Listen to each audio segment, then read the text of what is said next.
जय श्री राम भाइयों। मेरा नाम चंद्रिका कुमार है। मैं 2019 लास्ट अक्टूबर नवंबर में मेरा एक घर है जो मड जेट्टी में है, जिसमें मैंने 2019 के नवंबर अक्टूबर में मैंने एक गरीब परिवार को मेरा घर भाड़े पे दिया था। जैसे मैंने भाड़े पे दिया उससे 2-3 महीने बाद जस्ट लॉकडाउन लग गया। लॉकडाउन लगने के बाद जो भाड़ोतरी मेरी थी उसने यह बोली कि भाई साहब अभी लॉकडाउन लग गया है, हमारे पास पैसे नहीं है, हम भाड़े नहीं दे सकते। तो मुझे नहीं पता था कि भाई लॉकडाउन 1 महीने का लगा कि 2 महीने का लगा कि 4 महीने का लगा, ये मुझे नहीं पता था। बट मैंने उसका ऐसा कमिट कर दिया कि भाई बहन, जब तक तेरा लॉकडाउन लगा रहेगा, ये लॉकडाउन का जो भी प्रॉब्लम है, मैं तेरे से भाड़ा नहीं लूँगा इंसानियत के नाते, क्योंकि सबकी हालत ख़राब थी, हमारी भी, हम भी गरीब हैं, हमको भी कमाना है, हम भी खाते हैं, कमाते हैं और खाते हैं। इसके उस हिसाब से नज़रिए से मैंने उसको बोल दिया कि भाई जब तक लॉकडाउन रहेगा तब तक मुझे भाड़ा मत देना। उसने बोली ठीक है। तो 2020 और 2021 2 साल तो लॉकडाउन में चला गया, उसने कोई भाड़ा नहीं दी, न मैंने मांगा। आया 2022, उसको मैंने बोला बहन अब तो कुछ तो भाड़ा दे दे, क्योंकि भाई मेरे भी परिवार है, मेरा भी घर है, मुझे भी घर चलाना है। तो उसने बोले ठीक है। तो बोलती मैं थोड़ा थोड़ा करके दूंगे, जैसे 2000, 4000, 6000 ऐसा करके देती हूँ। मतलब ठीक है कोई बात नहीं, बस लेकिन दे। तो 4 महीने में 2 महीने का भाड़ा देती थी, फिर 2 महीने में 1 महीने का भाड़ा देती, ऐसा करते करते हमारा 2022, 2023 चला गया। फिर 2023 के लास्ट में 2024 की स्टार्टिंग में मैंने उसको बोला बहन अब मेरा घर खाली कर दे, अब मुझे थोड़ा अच्छे से बनाना है, मेरी बेटी का शादी हुआ है, उसको मुझे रहने के लिए मुझे बेटी को देना है। तो उसने बोली ठीक है जग्गू भाई आप रुक जाओ थोड़ा। तो मेरा जूहू गली में घर है, फ्लैट वो मिलने वाला है, जैसे वो मुझे मिलता है मैं छोड़ के चली जाऊंगी, मैं आपको रूम खाली कर दूँगा। मैंने ठीक है।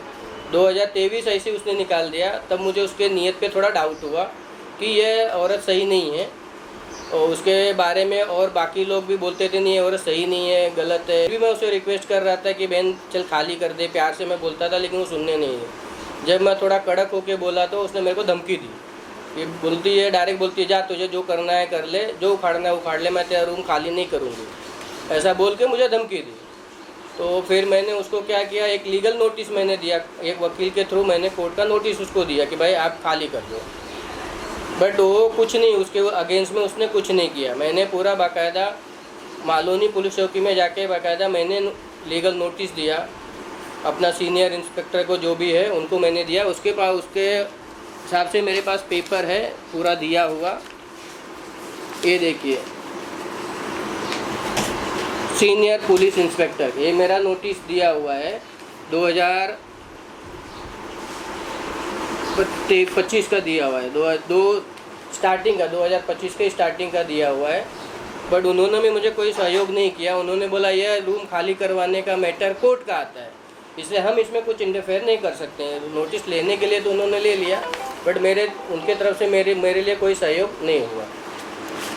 हमने कोर्ट के थ्रू भी गया, तो हमें पता है कि चौल में कोई भी किसी के पास पूरा प्रॉपर डॉक्यूमेंट नहीं रहता है। किसी के पास राशन कार्ड नहीं है, किसी के पास आधार कार्ड नहीं है, या किसी के पास टैक्स पावती भरा हुआ नहीं रहता है, किसी का सिर्फ एफिडेविट पेपर भी रहता है। 100% किसी का पेपर नहीं रहता है। मुझे कोर्ट में 100% पेपर सबमिट करने के लिए, उससे फाइट करने के लिए मुझे हर चीज़ लीगल डॉक्यूमेंट चाहिए, जो पॉसिबल नहीं है। कुछ बनता है, कुछ नहीं भी बनता है, लेकिन उसके लिए बहुत समय लग जाता है। तो मैं एकदम परेशान हो गया हूँ। मेरे हिंदू भाइयों, मुझे सिर्फ यही चाहिए, आप लोगों से सहयोग चाहिए कि मुझे मेरा घर खाली करवाने में आप मेरी मदद करिए, क्योंकि उस औरत जब भी जाओ धमकी देती है, और उसके बेटे लोग कुछ बोलते नहीं, वो खुद मेरे अंक पे चढ़ के आती है, धमकी देती है, बोलती जो उखाड़ने का उखाड़ ले। और एक र्यूमर फैला के रखी है उस जगह पे कि मैंने जग्गू भाई को 8 लाख दिया है, कभी बोलती 10 लाख दिया है, कभी 2 लाख दिया है, कभी 5 लाख दिया है, बोलती मैंने रूम खरीद लिया, जबकि ऐसा कुछ भी नहीं हुआ है। उल्टा उसने कभी आज तक पूरा कभी भाड़ा तक नहीं दिया हुआ है कि भाई हाँ चलो मैं सामने वाले के घर में रह रही हूँ तो उसको भाड़ा तो दे दो। कभी उसने पूरा भाड़ा नहीं दिया, आज तक दिया है। उसका भी मेरे पास पूरा, उसने जो ऑनलाइन ट्रांसफ़र की है पैसा भाड़े का, उसका भी मेरे पास पूरा डॉक्यूमेंट दिया हुआ है। ये देखिए, ये सब ऑनलाइन उसका ट्रांजैक्शन मेरा किया हुआ है, टोटल उसने दिया हुआ है। जो ये टोटल मिला जुला के 1,37,000 रुपये मुझे सिर्फ भाड़ा दी है, जो आज 7 साल का है, 6 साल का भाड़ा है। जबकि हमारा भाड़ा तय हुआ था 6,000 रुपये महीना, वो तय हुआ था 2019 में, लेकिन आज तक न उसने 1 रुपया भाड़ा बढ़ाई है।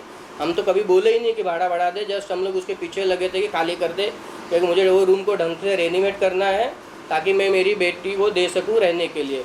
वो खुद बेचारी भाड़े पर रही। क्या नाम है उसका? वो उसका ये वो औरत है जिसका मैंने फ़ोटो निकाल के रखा है, ये देखिए, इसका नाम है रेशमा शेख। मैं इस मीडिया के थ्रू मैं बोलना चाह रहा हूँ कि मेरा रूम खाली करवाइए प्लीज़। सर, पुलिस प्रशासन से किस तरह का मदद मिला है, या फिर क्या आपने उनसे बात करने की कोशिश किया था? मैंने पुलिस प्रशासन से बात किया था, उन्होंने मेरे को यही एक ही जवाब दिया, यह मैटर कोर्ट का है, आप कोर्ट में जाओ, कोर्ट के थ्रू आप काम करो। सर, और एक चीज़, जैसे आपने कहा कि 2023 पूरा उन्होंने निकाल दिया, लेकिन 2019 के बाद अब 8 साल हो चुके हैं ऑलमोस्ट, तो इतना टाइम क्यों लग गया? क्योंकि 2023 में आपको ऑलरेडी पता चल गया था कि वो लोग खाली नहीं कर रहे, तो फिर भी आप 3 साल रुके उस चीज़ के लिए। उनको मैं बोलते रह गया, 2023 से बोलते रह गया, भाभी अब खाली कर दो, बहन खाली कर दो।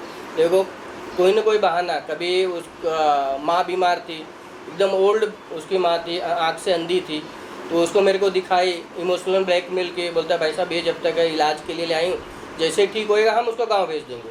तो 1 साल तो बेचारी बीमार थी, उसका ऊपर में एडमिट करवाया उन्होंने, वो डेथ कर गई 2024 के अप्रैल मार्च में शायद वो डेथ कर गई।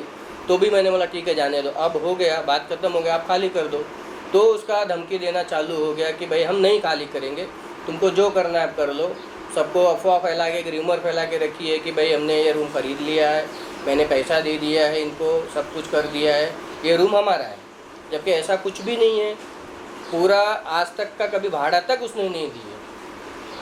सर, आपके पास जो रूम के डॉक्यूमेंट्स है वो पूरे क्लियर? पूरा डॉक्यूमेंट है, मैंने मेरे पास ये देखिए रूम के भाड़े हैं, भाड़े का पेपर है, उससे जो मैंने एग्रीमेंट करवाया हुआ है, हर 1 साल का मेरा एग्रीमेंट का पेपर है, हर एक साल का है, सिर्फ 1 साल का नहीं है, 2020 का या 21 का नहीं है, जो लॉकडाउन लगा हुआ था जिसमें हमको इस टाइम पेपर नहीं मिल रहा था, उसके अगेंस्ट में मैंने 1 साल का मैंने एग्रीमेंट नहीं बनवाया है।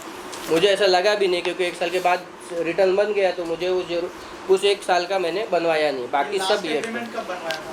ये 2024 में। 25 और 26 का? 25 से तो मैं उससे फाइट कर रहा हूँ।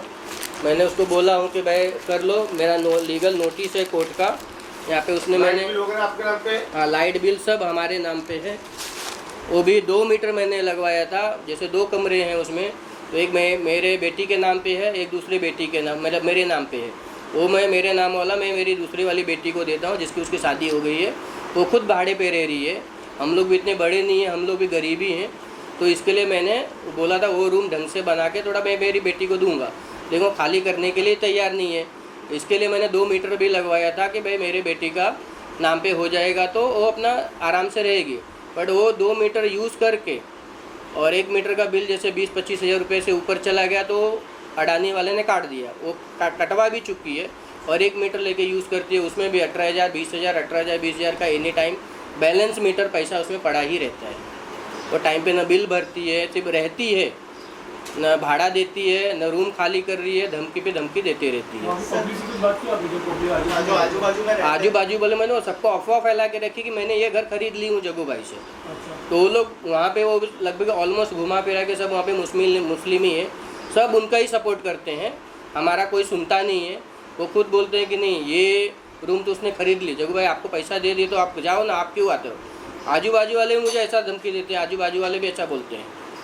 अभी हम कहाँ जाएं, पुलिस के पास जाओ वो भी बोलते कोर्ट के पास जाओ, कोर्ट के पास जाओ तो उनके पास हमारे पास पूरा 100% अभी तो प्रूफ है मेरे पास, ऐसा नहीं है, लेकिन उसमें भी बहुत समय लग रहा है।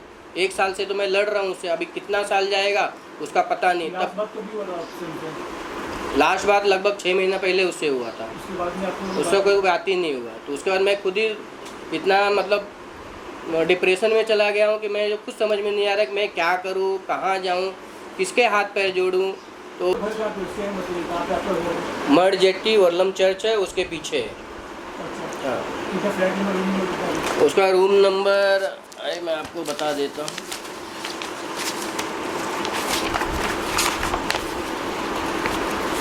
बस इस पे जिंदगी होगा। आपका रूम नंबर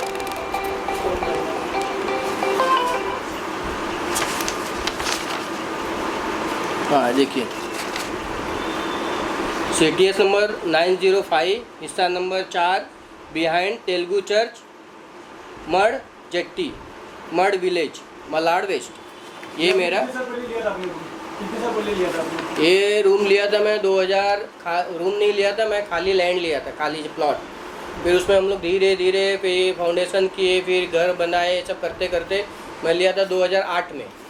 2008 में खाली प्लॉट था, फिर इसको भरनी किया, फिर पाटा, फिर ऐसा करते करते हम लोगों ने 2010 तक हम लोगों ने पूरा उसको 2000 मतलब रूम बनाया मैंने 2013 में। उसको 2013 में रूम बनाया। उसके बाद वो एक है साउथ इंडियन औरत थी, वो रहती थी उसमें, तो उनके जाने के बाद भी इसको दिया गया। सर कोर्ट से क्या अपील करना चाहेंगे? कोर्ट से हमारी यही अपील है कि आप अगर कोर्ट के थ्रू अगर मुझे मदद मिल सकती है जल्द से जल्द, तो भाई यही मुझे कोर्ट से अपील है कि मुझे न्याय मिलना चाहिए, क्योंकि मेरा घर है जो मुझे मिलना ही चाहिए, क्योंकि यही मेरे पूरे साल भर की मतलब पूरी ज़िंदगी की कमाई है। अगर मेरा बना हुआ पूरी ज़िंदगी का कमाई अगर कोई गैर तरीके से अगर हड़प लेता है तो मुझे क्या मिलेगा फिर। जय श्री राम भाइयों, मैं एक हिंदू परिवार से हूँ। मेरा नाम चंद्रिका प्रजापति है। मेरा घर एक मुस्लिम परिवार ने हड़प लिया है, जो मुझे वह घर दिलाने में मेरे सभी हिंदू संगठन भाइयों से मुझे अनुरोध है कि मेरा घर मुझे दिलाने में मेरी सहायता करें, मदद करें। जिस तरीके से आप मदद कर सकते हैं आप मेरी प्लीज़ प्लीज़ प्लीज़ कृपया मेरी मदद करने आएँ और मेरी मदद करिए।